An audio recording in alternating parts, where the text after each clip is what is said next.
Welcome to Peace Vision. We are a portal for positive change, and today we're going to talk about the things that hold us back as individuals. Habits that maybe we are really into but aren't serving us well.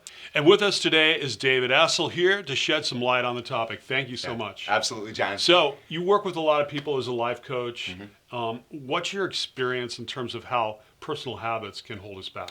Well, most of us are sabotaging our success every day, John, because we're carrying habits from the past that have never served us back then and they don't today. So as an example, procrastination, right? If you're a procrastinator, that's a self-sabotaging behavior. And if you don't figure out a way to shatter it, your life is going to be pretty rough. You know, the other thing is beliefs about time. We don't have as much time left as we think.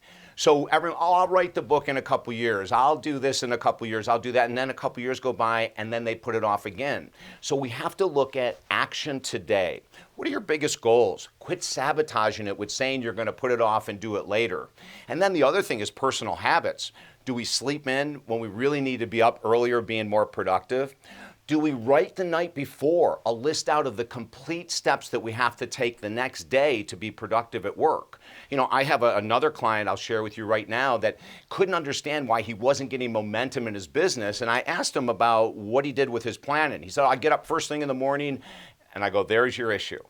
Because when we get up first thing in the morning, we want to plan our day, forget it. We're already lost. We're going to blow 45 minutes to an hour thinking about what we want to do. So in our case, we say, let's stop these sabotaging behaviors. And the best thing my mentor, Joe Cerulli, taught me in 1985, I'll never forget this, is the night before, detail every 30 minutes of what you're doing for that day, and then follow your plan. But the self-sabotaging behaviors and habits that most of us have, John, have been with us a long time. So we shouldn't be afraid to reach out and ask for someone for help, you know, to hold our feet to the fire, to make the changes we need to make. Wow, that's a lot, and it's great information. But if I'm thinking about that habit that I have, and I'm like, what practical steps can you give me to identify first what is the biggest habit I need to lose? Because we can't do everything at once, We can't. right? Great point. So how do I practically get started with the advice you just gave me? What's the one piece of advice you'd give me on how to practically put that plan into motion? John, you were with me when I went into the treatment center to get sober.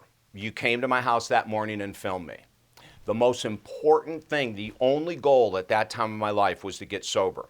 So we have to choose one goal, what you just said. And what we recommend is choose the one you'd rather not do, because that's the one that's going to blow up your whole life. So when I got sober, everything else in my life improved. I had less stress, less chaos and drama, of course, less hangovers, right? Zero. Yeah. So that's what we have to do. What's the thing are we avoiding? Is it our financial issues? Is it weight or health issues? Is it relationship? Whatever that one thing is that's been creating havoc over the last several years, don't go after anything else until that one is taken care of. Great advice, and thanks again, David Essel. We will see you on a podcast with us here on Peace Vision. By the way, if you haven't, please subscribe to our Peace Grams. The Peace Grams are little words of wisdom to start your day with, and they're free. All you have to do is give us your name and email address, and we will start your day out with a positive thought. Thank you.